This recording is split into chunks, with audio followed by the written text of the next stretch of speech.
ang pag-aampo sa alas 3. Sa ngalan samahan sa anak ug sa Espiritu Santo. Amen.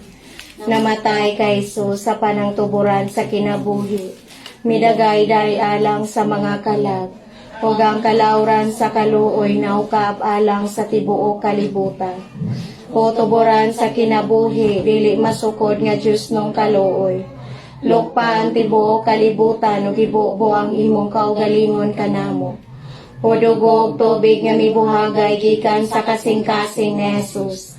Nga tuburan sa kaluoy alang kanamo. Nagasalig kami kanimo. Balaan nga Diyos, balaan nga makagagahom. Balaan nga walay kamatayon, kaloy kami ug ang tibuok kalibutan. Balaan nga Diyos, balaan nga makagagahom. Balaan nga walay kamatayon, kaloy kami ug ang tibuok kalibutan. Balaan nga Diyos, balaan nga makagagahom. Balaan nga walay kamatayon, kaloy kami ug ang tibuok kalibutan. Amen. Jesus, Hari sa kaluoy, nagasalig kami kanimo.